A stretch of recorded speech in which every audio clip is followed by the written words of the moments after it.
Tengo 35 años y les juro que todavía no termino de procesar todo lo que pasó. Llevo semanas intentando ordenar mis ideas, sentado frente a la pantalla del celular sin saber por dónde empezar. Creo que la única forma de que esto tenga algún sentido, para mí y para quien lo lea, es contarlo desde el principio de verdad, no desde donde conviene. Necesito que alguien externo lo escuche, porque toda la gente que conozco, o está demasiado cerca emocionalmente para ser objetiva, o toma partido sin escuchar. Así que aquí voy. Todo.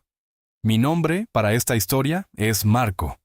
Trabajo como técnico de mantenimiento industrial en una planta de manufactura al norte de la Ciudad de México, en Tlalnepantla. No soy rico, no soy importante, soy alguien que se levanta a las 5:30 de la mañana y hace su trabajo. Llevo en este empleo 11 años. Me importa lo que hago. Eso es todo lo que necesitan saber de mi vida profesional. Tengo una hermana menor, Valeria. Cuando todo esto pasó, tenía 22 años y estaba terminando su último año de la carrera de contaduría en la UNAM. Vivía con mi mamá desde siempre, ahorrando para no pagar renta mientras estudiaba. Yo me había independizado a los 24 y tenía mi propio departamento en renta, chico pero mío. Somos solo ella y yo. Sin más hermanos. Sin papá en el panorama, porque el nuestro se fue cuando yo tenía 6 años, y Valeria era un bebé, y no volvió de forma significativa. Mi mamá nos crió sola durante casi 10 años, antes de que apareciera Gerardo. Eso es importante. Mi mamá, Leticia, construyó todo con sus propias manos. Trabajó como secretaria en una clínica dental durante 25 años. Ahorró. Poco a poco fue pagando una casa en una colonia clase media de Tlalnepantla. Una casa que no era grande ni lujosa, pero era de ella, ganada centavo a centavo, sin que nadie se la regalara. Yo me acuerdo de haberla visto firmar papeles en la notaría cuando compró esa propiedad. Tenía 40 años y lloraba de felicidad. Eso no se me olvida. Gerardo llegó a su vida cuando yo tenía 22 años. Él tenía como 46, supervisor en una empresa de logística, divorciado, sin hijos. Se conocieron en una reunión de amigos de una amiga en común, empezaron a salir, y al año y medio se casaron. Para ese entonces yo ya vivía solo, y Valeria era adolescente. La boda fue sencilla, familiar, nada pretencioso. ¿Qué pensaba yo de Gerardo? Honestamente, nada muy definido. Era de esas personas que siempre tiene una opinión sobre todo. Si cocinabas algo, había una forma mejor de cocinarlo. Si tomabas una decisión en tu trabajo, había una estrategia más inteligente. Comentaba con esa sonrisita de quien ya sabe más, pero sin llegar al punto donde uno pudiera quejarse abiertamente. Nada que yo pudiera señalar con el dedo. Mi mamá lo quería, se le notaba, y eso era suficiente para mí. Lo saludaba, convivíamos en Navidades y cumpleaños, y ya. La dinámica en la casa fue tolerable los primeros años. Gerardo aportaba a los gastos. Mi mamá siguió trabajando. Valeria creció y entró a la universidad. Yo iba a visitar cada 2 o 3 semanas. La vida transcurrió. El cambio empezó hace 3 años, cuando a mi mamá le detectaron una arritmia cardíaca durante un chequeo de rutina. No era una emergencia inmediata, pero requería medicamentos permanentes, monitoreo periódico y cuidados. Nada que la limitara enormemente al principio, pero era una condición que había que tomar en serio. Y ahí fue donde Gerardo empezó a mostrar algo que antes estaba más disimulado. Cada vez que yo iba a visitar a mi mamá, Gerardo encontraba la manera de dejarme saber que él era el pilar. Frases como, pues ya que a los hijos les toca su vida y los papás nos vamos quedando solos. O, yo soy el que lleva a Leticia a sus citas porque los hijos trabajan mucho, ¿verdad? Con ese tonito de reproche envuelto en comprensión. Familia épica, ¿verdad? Valeria me contaba cosas más concretas. Que en casa, Gerardo había empezado a tomar decisiones sin consultar a mi mamá. Que a veces la interrumpía cuando hablaba. Que si llegaban visitas, él hablaba por ella. que si había que llamar al médico. Él llamaba y luego le resumía la información a mi mamá, como si ella no pudiera procesar sola. Mi mamá lo minimizaba. Así es, Gerardo. Ya saben cómo es él. Esa frase la repetía con una frecuencia que en retrospectiva me pone la piel chinita. Yo debía haberle preguntado más. Debía haber ido más seguido. Debía haber sentado a Gerardo a tener una conversación directa. No lo hice porque pensaba que si mi mamá no pedía ayuda, era porque no la necesitaba. Error mío. Enorme. Hace 4 meses, un martes en la tarde, Valeria me la llamó al trabajo. Su voz temblaba. Me dijo que mi mamá había tenido un episodio de taquicardia severa en la casa y que ya iba en ambulancia al hospital. Llegué en 30 minutos. Gerardo estaba en urgencias, pálido. Los médicos trabajaban con mi mamá. Esperamos las 3 de esa tarde hasta las 8 de la noche sin noticias claras. Luego nos dejaron pasar de a uno. La vi conectada a monitores, con oxígeno. No voy a describir lo que siguió inmediatamente.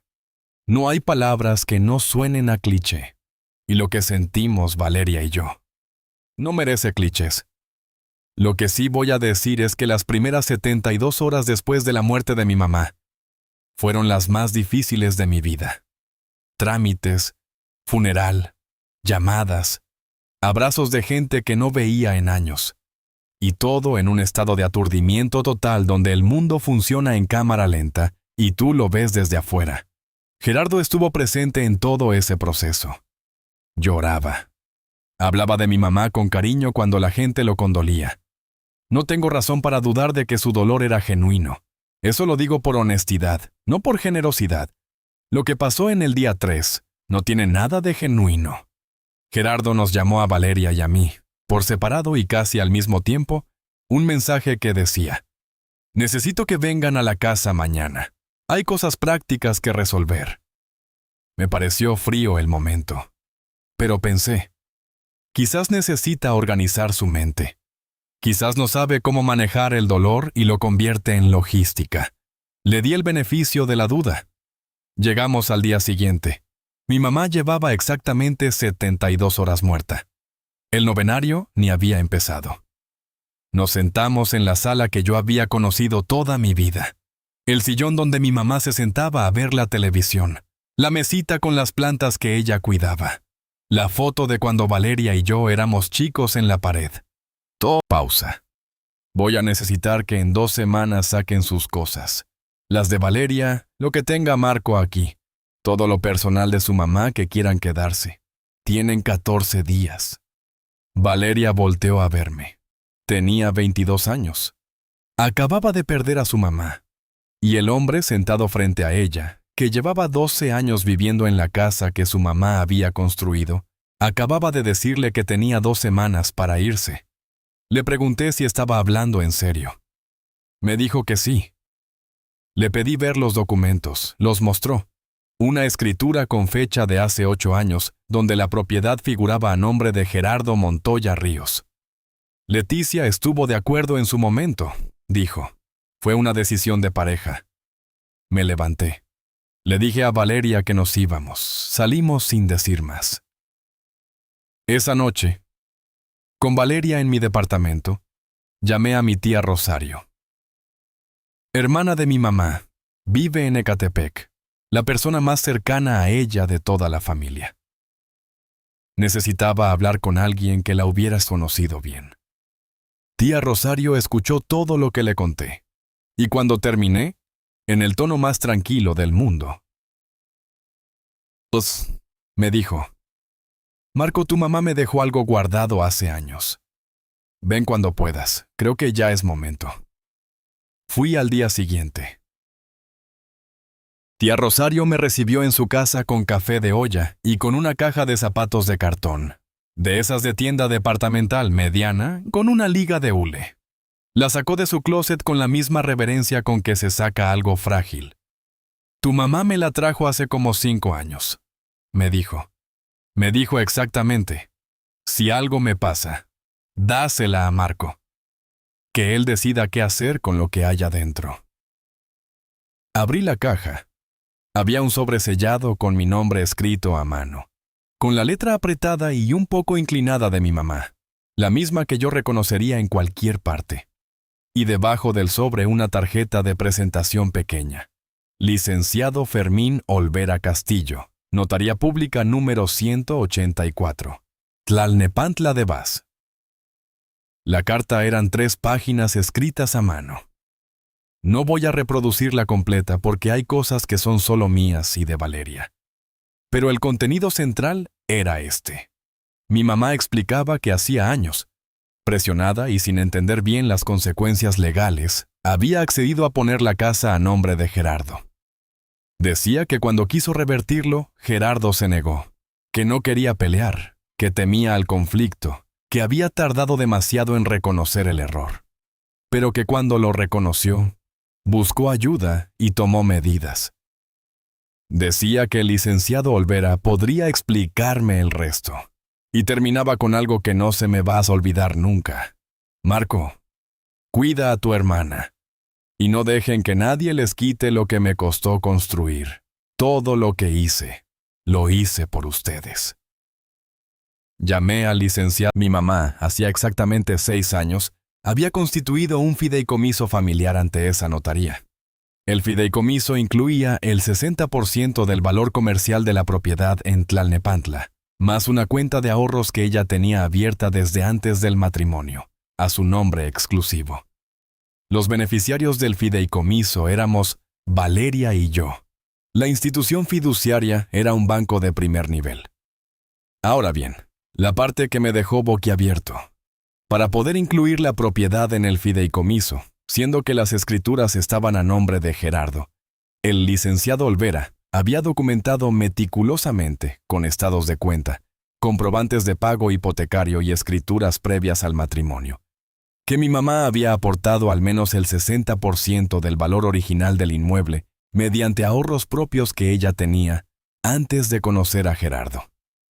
Eso lo convertía, en términos patrimoniales, en bienes propios parciales sujetos a protección.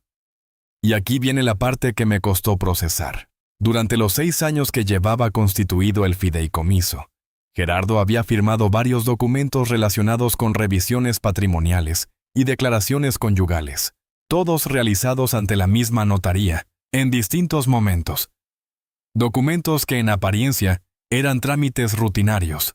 En uno de ellos, específicamente en una declaración de bienes conyugales de hace 4 años, Gerardo había dado su consentimiento, de forma indirecta pero legalmente válida según el licenciado, para que los bienes aportados por mi mamá antes del matrimonio quedaran sujetos a un régimen de protección patrimonial a favor de sus descendientes.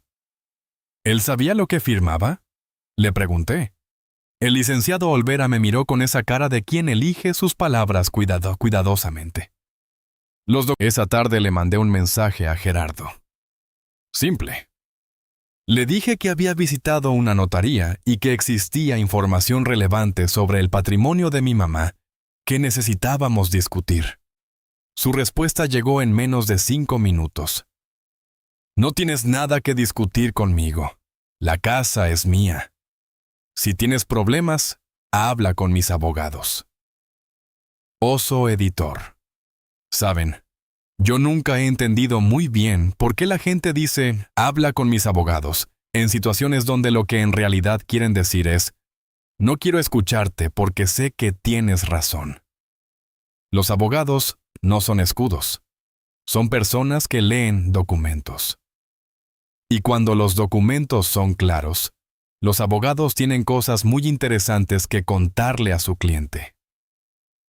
Como pronto iba a descubrir Gerardo. Fin del comunicado. Actualización 2. Una semana después de la reunión con el licenciado Olvera.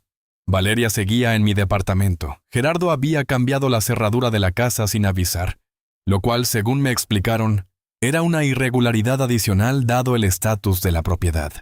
El banco fiduciario fue notificado formalmente. Se presentó un escrito ante el juzgado civil, solicitando medidas cautelares para impedir que Gerardo dispusiera del inmueble mientras se resolvía el asunto. El proceso legal no es rápido. Eso hay que decirlo con honestidad. No es como en las películas donde el abogado entra y en 2 días está todo resuelto. Son semanas de idas y venidas, de papeles que van y regresan. ¿Cómo me enteré de lo que le dijo su abogado? Por un canal indirecto, una prima de Gerardo con quien tía Rosario tenía algo de trato, le comentó que Gerardo estaba muy alterado, porque su propio abogado le había dicho que el fideicomiso era válido y que sus posibilidades de ganar en juicio eran malas. Gerardo llamó esa semana. Ya no era el tono de «tienen 2 semanas para desalojar». Era otro tono. Más calmado en la superficie, más controlado, pero con algo desesperado debajo.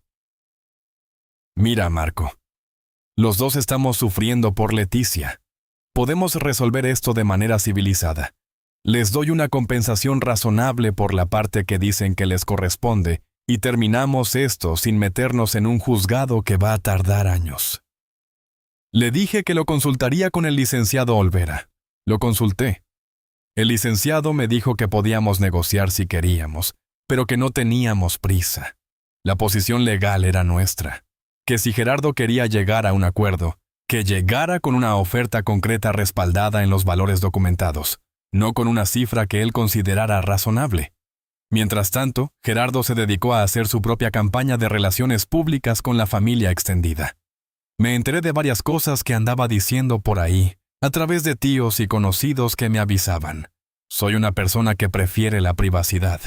Pero dado que él decidió hacer esto semipúblico, creo que vale la pena que sepan lo que circulaba. Un primo de él, desde un chat familiar donde yo nunca había estado ni invitado, escribió: «Esos muchachos solo aparecen ahora que hay dinero. Si tanto amaban a su mamá, que hubieran estado más presentes cuando ella los necesitaba». ¿Pueden creerlo? Y la joya de la corona, que me la contó tía Rosario en persona porque no quería que me enterara de terceros. Gerardo la llamó directamente para pedirle que hablara con Marco y con Valeria para que entraran en razón. Y en esa llamada le dijo, textualmente: «Leticia me dejó todo porque sabía que sus hijos son irresponsables. Yo soy el viudo legal. Ellos son los hijastros, no tienen nada que reclamarme legalmente ni moralmente». Tía Rosario colgó. Yo me enteré de esa frase el miércoles siguiente y me quedé 10 minutos en silencio mirando la pared. Luego llamé al licenciado Olvera y le dije que estábamos listos para proceder con toda la fuerza del proceso. Actualización 3 semanas después. El juzgado civil emitió la medida cautelar. Gerardo quedaba impedido de vender, hipotecar o realizar cualquier acto de disposición sobre la propiedad mientras el caso estuviera activo. El banco fiduciario emitió su ratificación formal de la validez del fideicomiso. El licenciado Olvera me llamó para decirme que los documentos estaban en perfectas condiciones y que el caso era sólido. 2 días después de la medida cautelar, el abogado de Gerardo contactó al licenciado Olvera. Ya no era para discutir si el fideicomiso era válido, era para preguntar en qué términos podían negociar. El proceso de negociación tomó otras 3 semanas. Gerardo intentó varias veces bajar la cifra, argumentando que él había invertido en mejoras de la propiedad durante el matrimonio, que había gastos que debían descontarse, que los valores comerciales que usábamos estaban inflados. El licenciado Olvera respondió cada argumento con documentos, facturas, estados de cuenta, avalúos oficiales. Cada intento de Gerardo de reducir la cifra chocaba contra papel firmado. Al final, después de semanas de idas y venidas, se alcanzó un acuerdo extrajudicial. Gerardo pagaría una compensación económica equivalente al valor del fideicomiso, calculado sobre el valor comercial actual de la propiedad. Valeria y yo recibiríamos esa compensación. La medida cautelar sería levantada una vez confirmado el pago. Gerardo podría conservar la propiedad. Se firmó todo ante notario. Valeria firmó llorando en silencio. Yo firmé con la mente en blanco. No fue una celebración. No hubo ningún momento de satisfacción en todo ese proceso. Lo que hubo fue agotamiento, tristeza y algo parecido al alivio de que terminara. Recibes lo que era tuyo. pero de una forma que te recuerda a cada paso que quien lo hizo posible ya no está. Actualización 4. Hoy es miércoles. Han pasado casi 3 meses desde la firma del acuerdo. La vida ha vuelto a algo que se parece a una rutina, aunque no es igual a la de antes. No lo va a hacer. Valeria consiguió un departamento con una compañera de la facultad en Naucalpan. Está terminando su último semestre. Habla de buscar trabajo para julio. A veces me manda mensajes de cosas sin importancia, memes, fotos de su gato nuevo que adoptó hace un mes. Se llama Fermín, como el notario. No fue intencional, dice. Yo creo que sí fue intencional. Yo sigo en mi trabajo. Sigo en mi departamento. Pago mi renta como siempre. El dinero que recibí del acuerdo está en una cuenta separada. No lo he tocado. No sé exactamente qué voy a hacer con él. Por ahora necesito que esté ahí, pero que no forme parte de mi vida cotidiana. Gerardo sigue en la casa de Tlalnepantla. No hemos vuelto a hablar. No veo que eso vaya a cambiar. Algunos parientes de mi mamá me siguen mandando mensajes, tía Rosario principalmente. Me pregunta cómo estamos. Le digo que bien, que vamos bien. Hay noches en que me quedo pensando en mi mamá y en todo lo que cargó sola sin decirme nada. Años de saber que había cometido un error al poner la casa a nombre de Gerardo. Años de trabajar en silencio con un notario para intentar repararlo. Años de guardar una caja de zapatos en el closet de su hermana con una carta que esperaba que nunca fuera necesario abrir. Todo eso lo hizo sin decirme una palabra, para no preocuparme, para no crear conflicto mientras ella seguía viva y la situación era manejable. Eso me pesa. Me pesa que no pude ayudarla mientras estaba aquí. Me pesa que la última vez que la vi consciente, 3 días antes de que se agravara, hablamos de cosas ordinarias, de mi trabajo, de un partido de fútbol, de unos tacos que habíamos comido una vez en un puesto de la colonia. No supe decirle lo que merecía escuchar, pero también pienso en lo que hizo, en que a pesar del miedo al conflicto, a pesar de los años de dudar, encontró la forma. Que ese sobre cerrado con mi nombre en el caligrafía que reconocería en cualquier parte, guardado en una caja de zapatos durante 6 años, era su forma de decirnos que nos había pensado incluso cuando ya no pudiera estar. El licenciado Olvera. En esa primera reunión, cuando me leyó las instrucciones formales que mi mamá había dejado en la notaría, incluyó una frase que ella había redactado para que fuera parte del expediente.